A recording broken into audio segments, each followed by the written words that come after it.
Hey guys, Amanda here, Masters in Marriage and Family Therapy.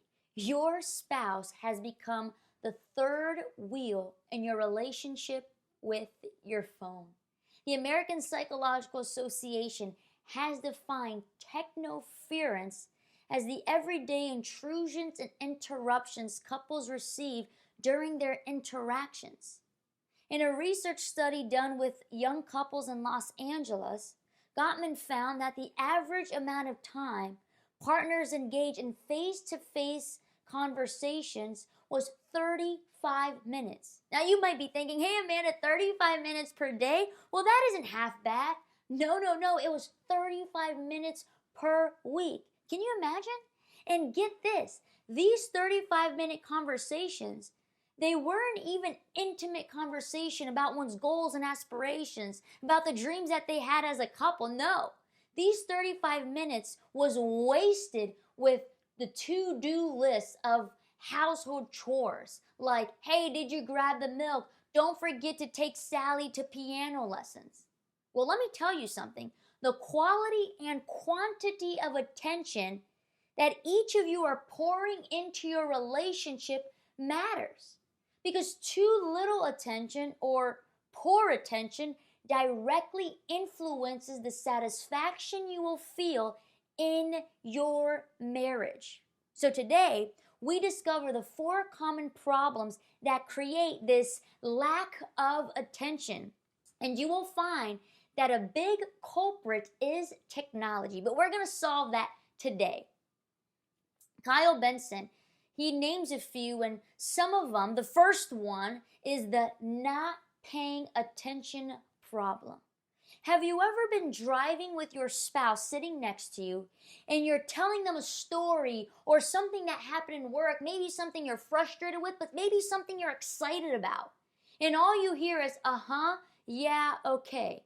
And soon you start to realize, hey, their response is not matching up with what I'm saying. And so you look over and sure enough, they're glued to their phone. The message that they are sending to you is this: you are less important than my phone. And honestly, we've done the same over and over again because we are not paying attention. Our loved ones feel that they come in second place or that they are the third wheel in our relationship with our phones. Mark Manson, he describes our phones as the new cigarette. And this is what he says: the same way smoking cigarettes messes with our long-term health in the name of a series of short-term bursts of high, the dopamine kicks we get from our phones are harming our brain's ability to function over the long term, all in the name of getting a bunch of likes on that really cool new photo of our food we just ate. You see, these short-term lack of paying attention is creating long-term problems in our relationship with the ones that we love. All right? The second one is attention fatigue. Maybe you already know what decision fatigue is. Decision fatigue is the ruining, what's that word? I can't even say it right. The deterioration, there you go, of our ability to make good decisions after long sessions of making decisions. So they did a really phenomenal research in that they got over 1,000 parole hearings, and they were paying attention to what really was affecting, what was the most influential factor, I can say it like that, and whether or not someone was granted parole. And they found that it wasn't the crime that the person committed, but really the time in which the hearing was done. So you see, decision fatigue. Well, now attention fatigue works very similar to decision fatigue. I would define attention fatigue in this way. You see, there are 2 things that influence your attention or our attention. It's our value and our willpower. But researchers have discovered that willpower, while it helps us focus our attention, control our impulses. It helps us delay gratification. It helps us follow through. However, throughout the day, we will have to use tons of this willpower, like choosing what we're going to eat, choosing what drink we take out of the vending machine. We are constantly using our willpower if we're going to wake up in the morning to work out. And come the end of the day, well, we're completely exhausted and you have little to no energy to pay attention to your spouse. So let's imagine that your spouse is an engineer, and in his job, it requires him to have a lot of attention. So by the time he gets home, he is completely exhausted. Willpower is down. He is going to struggle, or she is going to struggle with attention fatigue. The third one is busyness. You see, the busier we get, the more stressful we are. Kyle Benson, he says, and I'm going to try to quote him here verbatim. He says that dual income couples, especially those with children, are literally working 4 jobs. And why 4 jobs? Because, well, the first 2 are the jobs that they chose to have. So in our case, right, I'm a marriage and family therapist. My husband is an engineer. So there you go. We each have a job. And then the third job is raising kids, which we need both of our participations to do. And then the fourth job is managing the household. And this leaves little time for emotional connection required to strengthen our relationships. The busyness of life, this sort of problem that is causing our lack of attention, is really ruining the emotional connections that we are experiencing. And I'm going to be going back to this research that they did a lot in UCLA, and it's there in the Journal of Family Psychology. I'm going to link it so you can read it in its entirety. But in this research, they found that dual income couples only spent 10% of their time at home with each other and without their children. And that during this time that they were together, they were talking, like the previous research with the couples in Los Angeles, about chores. So we have the not paying attention problem, the attention fatigue problem, the busyness problem, and finally we have the preoccupation problem. John Gottman says that couples often ignore each other's emotional needs out of mindlessness, not malice. You see, when you have kids crying, the TV on, someone is vacuuming, someone is dusting because family is coming over, it's hard to be heard, and we are constantly, what? Being distracted. Constantly being distracted. I know it's the case that, the preoccupation problem, we're always feeling like we have to do. And we're running around like chickens with our head cut off, with this illusion of busyness, and really, we're not getting anywhere. This is a whole other research entirely, but people argue if we can even multitask as much as we do. Really, what it's causing is a loss of focus and attention, and the people who's being harmed the most is our spouses. And so I know that I really have to police myself on this one. I have the privilege of staying with the boys, my twin boys, River and Reed, for most of the day. I've scheduled clients strategically so that when they are awake, I am with them. But I have found myself that even though I am with them in body, I am not there in mind, heart, soul, and spirit. And whether I'm quickly answering an email or a text message or seeing a new post a friend made on Instagram, I'm constantly just preoccupied with different things, and I'm not really paying attention to River and Reed. So this happens to all of us. However, I want to now spend the rest of our time talking about solutions that I have incorporated or begun to incorporate not only in my marriage, but also with my clients, and we have seen a turnaround. You see, technology needs to serve us, not enslave us. Gotti says it like this: the things which matter most should never be at the mercy of things which matter least. So if you didn't remember anything for this video, remember that.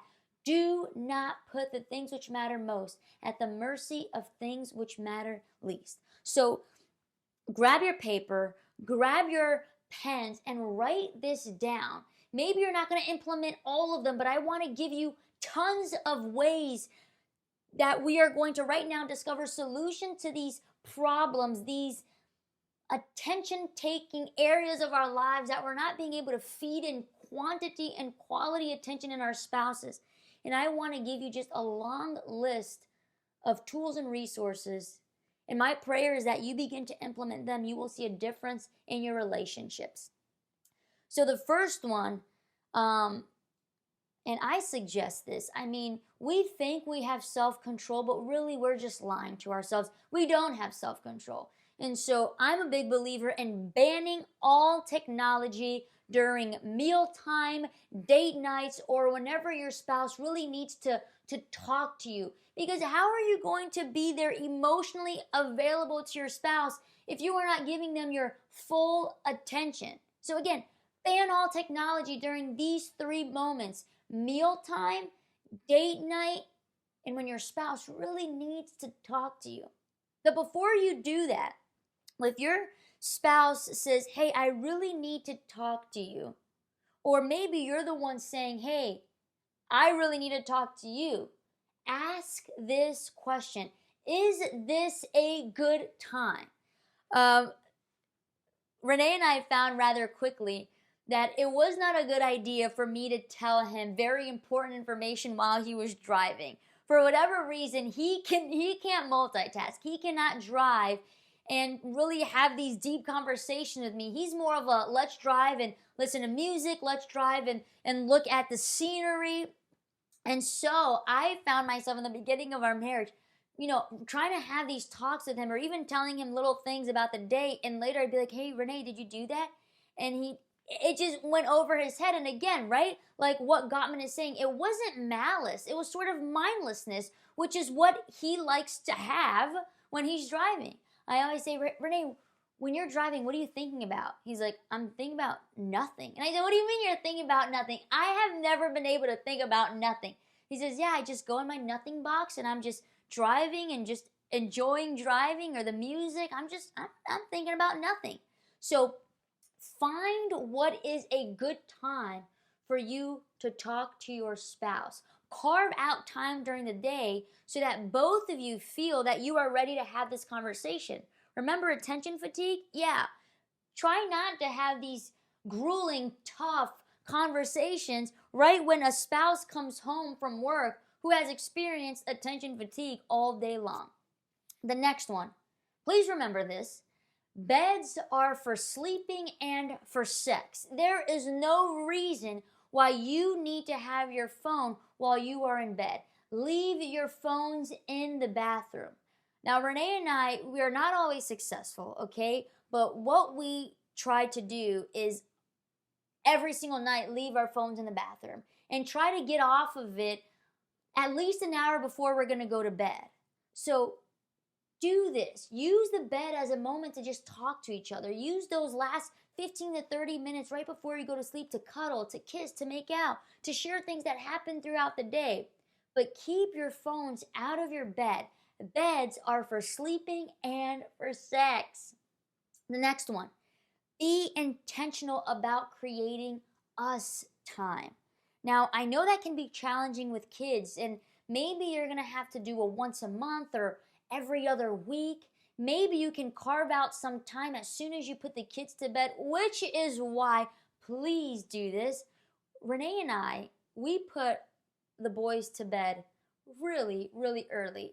They were sleeping. Right now it's about 7:30. The boys are sleeping at 6 o'clock. You know why? Because I'm selfish and I want Renee just for myself, even if it's just for a few hours. So the boys are sleeping early so that we can have time for each other, and I don't feel guilty about it. Because if we are not doing well, it will affect them. And so if we're good, they're good. So be intentional about creating this us time. Something I have my couples do is have intentional date nights. And again, the couples who don't have kids, they're able to do it every week. Some couples who do have kids and have the financial mean, they can also do it every week, but some couples do it every other week or once a month. One that Renee and I have really been enjoying, and we try to go at least 2 times a month, is rock climbing. We love rock climbing. We go at night, so we leave the boys sleeping with one of the grandparents, and then off we go to rock climbing. It's been awesome. It's been something that we've been looking forward to.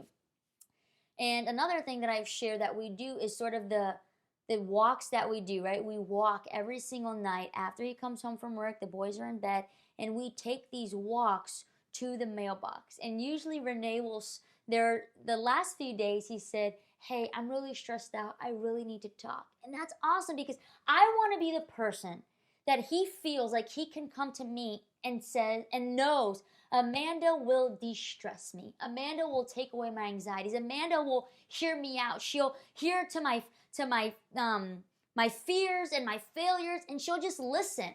And that's what it's all about. Finding moments that you guys can create that are sacred to you as a couple, where you know that this not paying attention won't be a problem. Attention fatigue won't be a problem. The busyness won't be a problem. The preoccupied won't be a problem, because you have intentionally carved out this moment that is sacred in your week.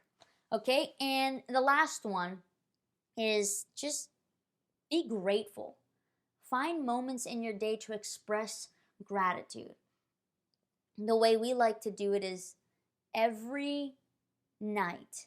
And I really do it every morning. I'll ask Renee, hey, what were you grateful for yesterday? So you can do it the same day, you could do it the next morning of, and there's so many different ways. I had a couple that the way that they chose to implement it was every single night they left a little gratitude journal right there on their sink, and before they brushed their teeth to go to bed, they would quickly scribble, each of them, what they were grateful for. I thought that was awesome, because gratitude, it sort of grounds us. It reminds us to be present, and that's what meaningful relationships are all about. Being present with one another, not being preoccupied what happened in the past that you can't control and what will happen in the future, because guess what? You also can't control.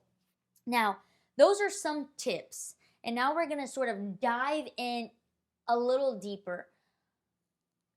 Mark Manson, the one who described cell phones as cigarettes, he has what is called the attention diet. And I'm just going to, you can research it more on your own, but I'm just going to give you some information on it. But he sort of lists 3 things that you can do to go in an attention diet. The same way maybe you would do a 30-day, right? The whole 30. Or there's so many diets out there so that you can look good. But what's the point of looking good if our minds are off, if our focus is off? So the attention diet is something that I thought was pretty incredible. A lot of people are doing it. It's really catching wave.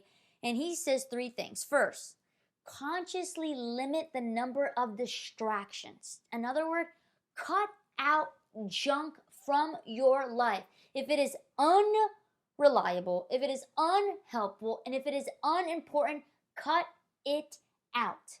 The next thing he says is to find highly nutrient-dense food.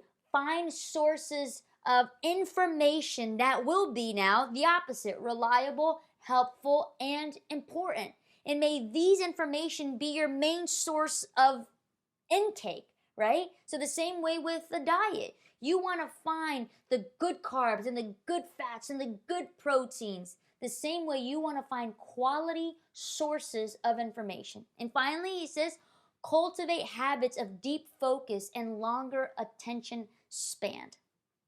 Now I'm going to get these 3 and I'm going to tell you an example of a client that I had and how he was able to sort of implement the attention diet, but we made it the 2.0 attention diet. So his phone was really the cause of a lot of turmoil in his relationship.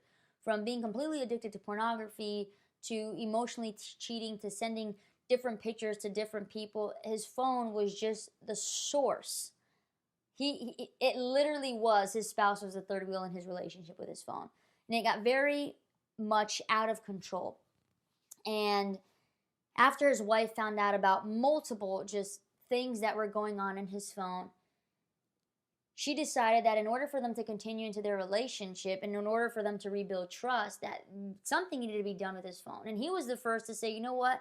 I don't want my phone. I just need to go completely off of my phone. I don't want it, Amanda. And so we said, okay. And so for his job, he had a computer that he could use. So work-wise, he was covered. And then if he ever wanted to make contact with family or friends, he could just use his wife's phone. And, his phone was put away. And he found that during this time, and I mean, he is currently in this time where he still doesn't want his phone. I think we're in like 2 months of this thing. And we're like, hey, let's work on figuring out how to get your phone back. And he's like, listen, it's not even that I don't trust myself, which there's a little bit about too. The Bible says, careful when you're standing, lest you fall, right? He's like, but honestly, it's so nice to not be with a phone. He's like, Amanda, I've been getting so much done. Not only that, my relationship is so much better for it, which I then became very jealous. I said, man, I want to get rid of my phone too.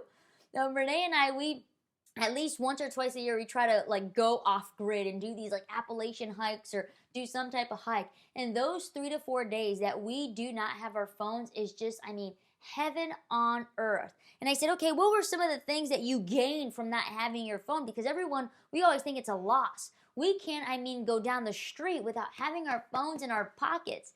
And he says, listen, I found new hobbies. He started to draw and he started to paint. All these things, which is what? Look, number 3, cultivated habits of deep focus and larger attention spans. Because guess what? Pornography does the complete opposite. Pornography actually depletes your willpower. Did you know that? The other thing he did was he said he started to reconnect with himself. He started to work out more. He started to be outside more. And most important, which is what he was wanting, he started to reconnect with his spouse. Because guess what? With the phone removed, the not paying attention problem wasn't a problem. The attention fatigue, it wasn't a problem because he wasn't spending all day long just immersed into his phone. The busyness problem, the preoccupation problem, a lot of these problems were taken away simply when that little phone was removed. It decreases porn addiction, obviously. Would you say, as soon as he gets his phone back, he's going to, he's been experiencing life without it. And it's been a really good life. And finally, he says, Amanda, I am just less stressful from all the input, less stressful from going on Instagram and social media and feeling like I'm constantly comparing myself, less stressful from being bombarded with all these news and sometimes bad news and people being mean to each other or news that people are lying or half-truth or dishonesty. He says, listen, I am just so much more at peace.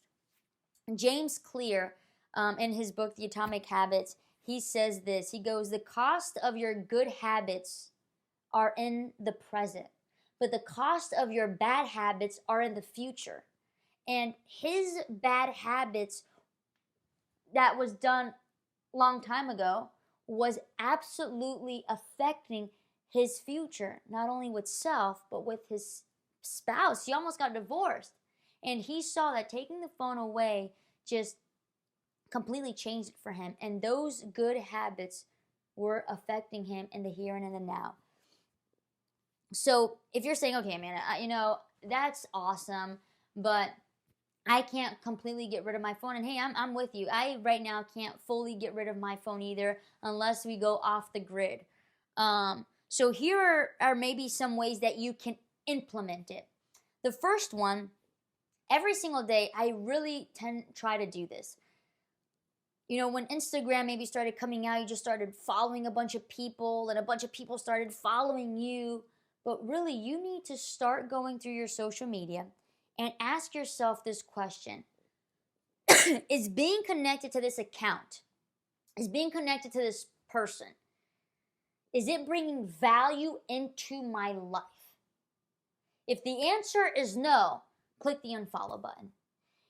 And if the answer is no, when it's a close friend and you're feeling a certain type of way, then shut down where you can go there. I don't forget exactly how it's named, but you can choose to not see their stories or you can choose to not see the photos that they post so that they don't know you won't follow them, right? But if it's not bringing value to your life, get rid of it. If it falls under the junk, then dispose of it.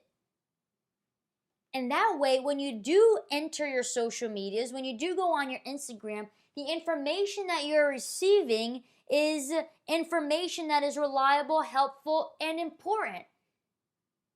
And if it's important, then it's less distractible. The other thing you can do besides continuously going through your social media and unfollowing people is start to uninstall apps that are distracting, the little games, all these apps that are distracting to you. Better yet, if you have Facebook and Instagram just at the tip of your finger there, just put it on your computer, delete it from your phone. That way, if you really want to go, you have to go to your computer and you have to do it that way. Uninstall apps that are not doing any good to you, that are distracting you, that are causing all of the attention problems that we just listed, and that is causing for your spouse to be the third wheel in your relationships, spending all night playing the video games, or even if it's not a bad game, it's just things that are shortening your attention span. And please do this. I mean, everyone needs to do this. Disable your notification. Mark Manson says that the little red dots, they do that on purpose, where it says all the unread emails, or it says that you have 2 new likes on your Instagram, or that 3 people commented on Facebook. He says those little red reminders are the devil himself. It's Satan, right? And it's there looking at your face. And why did they create it like that? Because they want you to look, and they want you to go then there and see all of them, so that you have no more red buttons and just a sense of satisfaction when you have no more emails to read. Which comes to the next one. Schedule specific times in order to read your emails. So you know what I'm going to read? I'm going to take an hour to read some in the morning and an hour to read some in the evening. I mean, if you have all those emails, right? Well, 30 minutes. Carve out time for social media. I mean, there's no reason.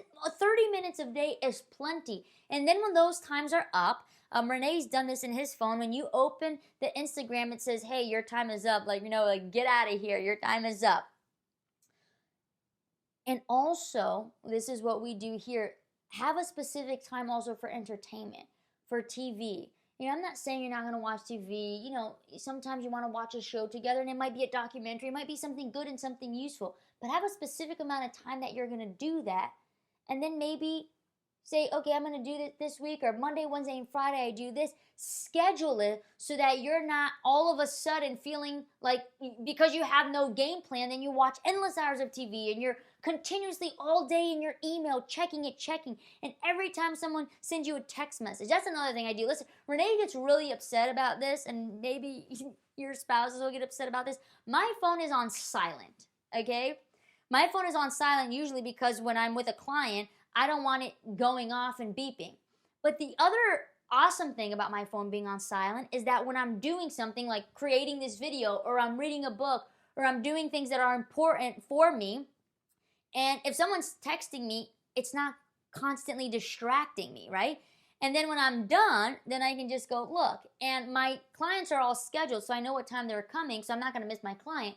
But if you text me, I'm most likely not going to see your text message immediately because my phone is on silent. But again, it makes Renee really upset because sometimes he's trying to call me, and of course my phone's not ringing, and so I don't answer. So pros and cons on that one.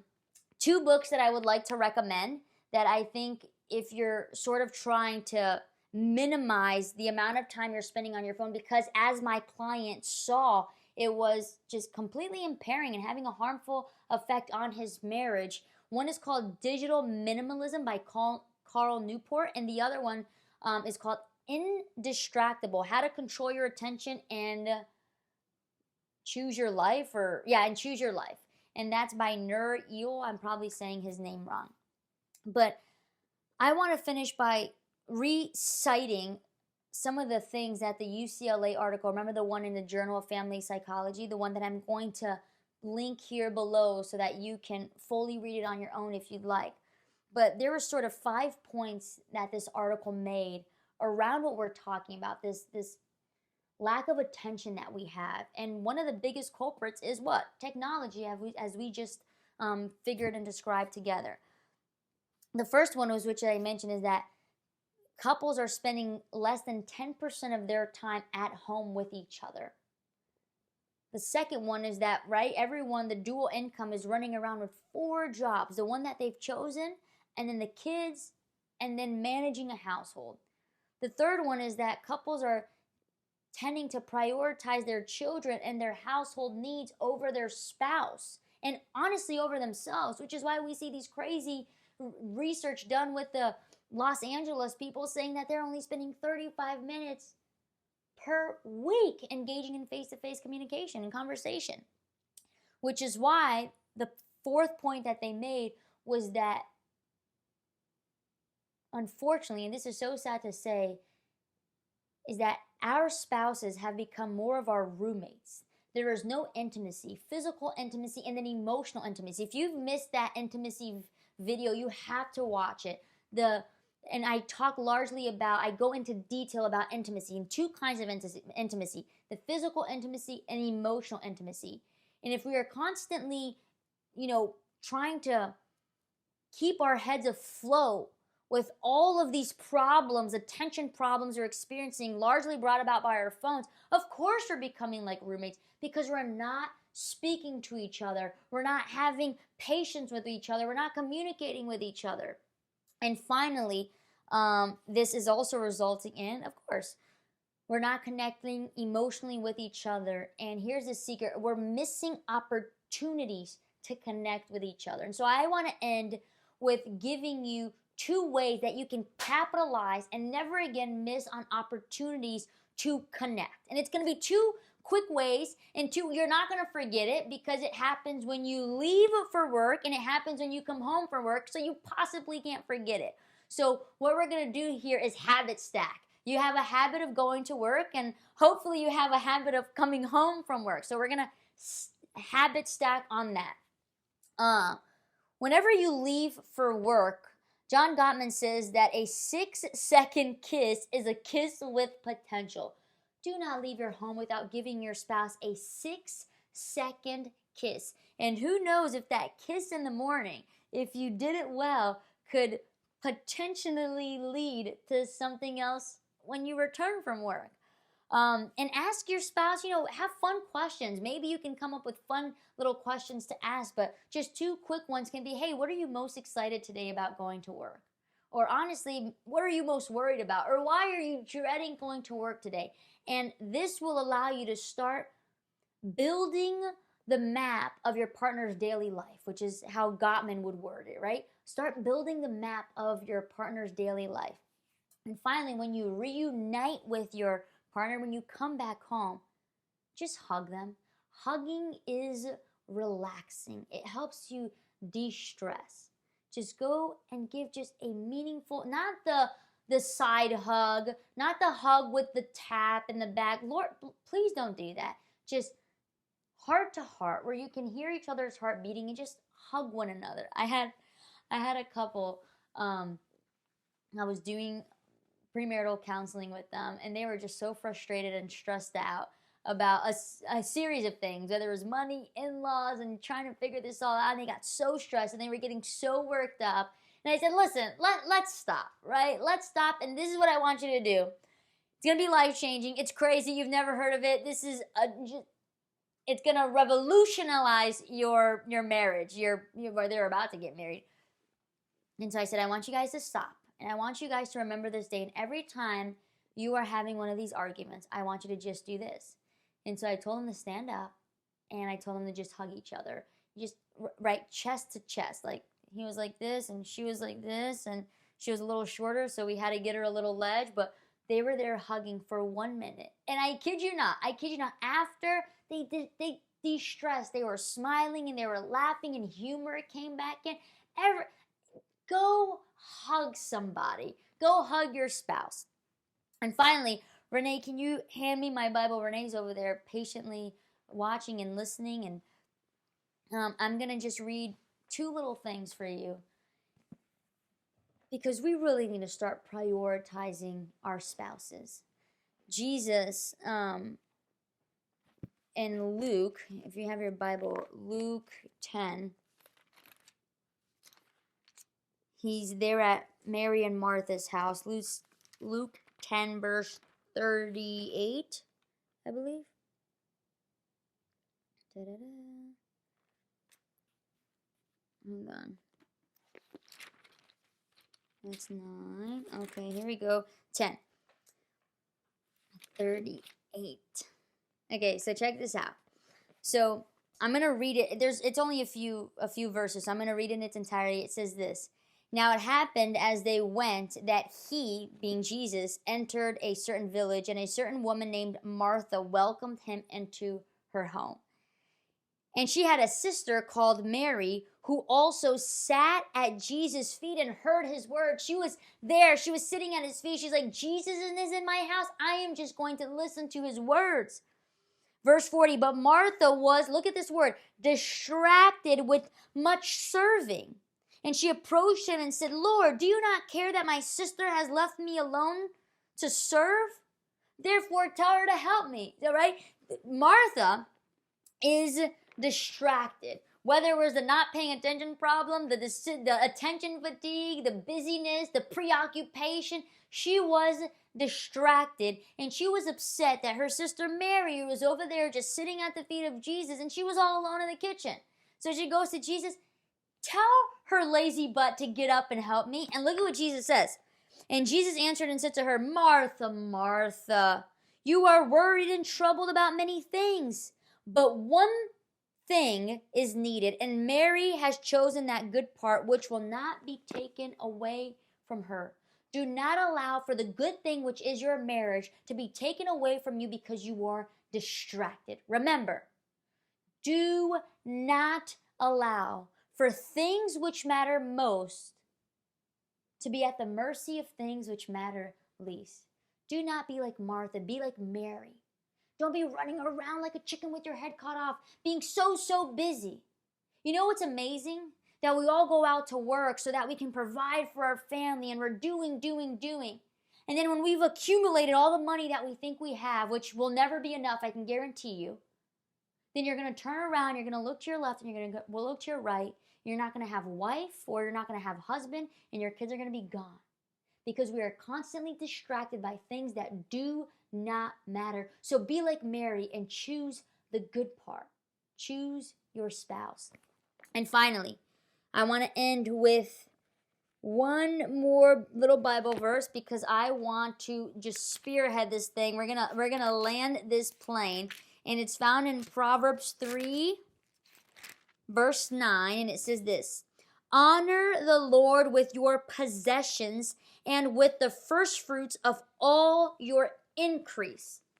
Okay, the first fruits was the best of the best, like creme brulee, like just the top.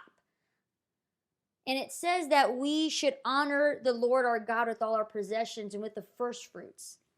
And when we honor God, we prioritize our families because we know that this marriage thing was an institution that was given to us by a loving God in the Garden of Eden.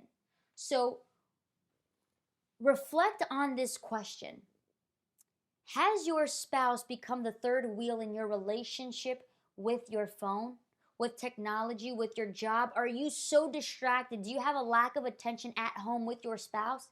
If the answer is yes, you are not honoring God, because we honor God with our first fruits, with the best of what we have. And in honoring our spouse, we are directly honoring our God. And so I beg you, reflect on this question and then use all of the solutions that I just gave you and start implementing it, not tomorrow, not next week, not next month. Don't get distracted. Choose to do this now. So let's pray together. Dear Heavenly Father, Lord, just help us not be so distracted that we miss out on the things which matter most. And today we want to decide that our phones will not be more important than our spouse. Help us do this. Amen. If this video was helpful to you, I ask that you would like, share, subscribe to our channel, and together we are going to help other couples not have to experiencing the damaging effect of too little attention and poor attention. I'll see you next time.